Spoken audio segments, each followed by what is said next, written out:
नमस्कार। आप सुन रहे हैं जितेंद्र की कहानियां और मैं हूं संचित। साहब, कहानियां देखी नहीं सुनी जाती हैं, तो आइए जल्दी से काउच पे आराम से बैठते हैं, कानों में ईयरफोन्स लगाते हैं और आंखें बंद करके सुनते हैं ये कहानी, लुटेरी दुल्हन। राज दिखने में स्मार्ट, चतुर, रसीली और मीठी वाणी बोलकर अपनी चिकनी चुपड़ी और आत्मविश्वास से लबरेज बातों से कुछ ही समय में किसी को भी अपना बना लेता था, पर पहले युवतियों की कमजोरियों का पता लगाता। राज लड़कियों की भावनाओं से बहुत अच्छी तरह वाकिफ हो जाता और मौका पाते ही वह अपना शिकार फांस लेता।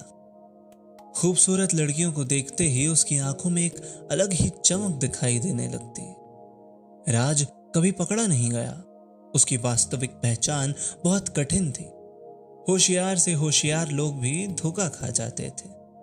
राज अनेक लड़कियों को अपने झूठे प्रेम जाल में फंसाकर न केवल उनका तन मन धन लूट रहा था, बल्कि उनकी निर्दोष भावनाओं से भी खिलवाड़ कर रहा था। ऐश्वर्या के बाद राज लाइफ में सेटल होना चाहता था। उसके पास सब कुछ था। ऐश्वर्या अपने माँ बाप की इकलौती लड़की होकर लाखों की संपत्ति की मालकिन थी। वह बला की खूबसूरत थी।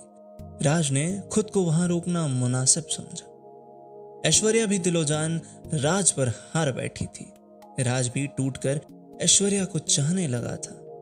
ऐश्वर्या के माँ बाप कतई नहीं चाहते थे कि वे एक ऐसे युवक को अपनी बेटी दें जिसका खानदान का कुछ अता पता नहीं है और ना ही राज की अपनी कुछ पहचान है।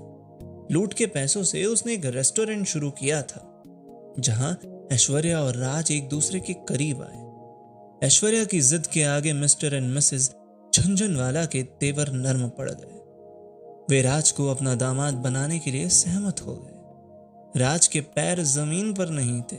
ऐश्वर्या से शादी करने के ख्वाब देख रहे राज को अपना पूरा जीवन सुरक्षित और ऐशो आराम में बीतता दिखाई दे रहा था, क्योंकि झुनझुनवाला की सारी संपत्ति ऐश्वर्या से शादी के बाद खुद ब खुद राज की होने वाली थी। मनीष, ये तो क्या कह रहा है? राज गुस्से में बोला। मनीष राज के रेस्टोरेंट में मैनेजर था। राज के सुख दुख में मनीष ही था जिसने उसका साथ कभी नहीं छोड़ा। मनीष ही समझा समझा कर राज को सही रास्ते पर लाया था। राज, ऐश्वर्या कोई बड़े बाप की लड़की नहीं है, वह फ्रॉड है। उसने न जाने कितने लड़कों को अपने हुस्न के जाल में फंसा कर कंगाल बनाया है, मनीष बोला। तुझे कैसे पता चला? राज ने चौंक कर पूछा। मनीष के चेहरे पर शर्मिंदगी झलक रही थी। राज, ऐश्वर्या वही लड़की है जिसने मुझसे झूठा प्यार करके मेरा सब कुछ छीन लिया, मनीष ने जवाब दिया। क्या क्या क्या, क्या, क्या मतलब ऐश्वर्या ही योगिता है? राज ने पूछा। हाँ राज, मैंने जब फेसबुक पर ऐश्वर्या की प्रोफाइल चेक करी तो मुझे पता चला कि ऐश्वर्या ही योगिता है।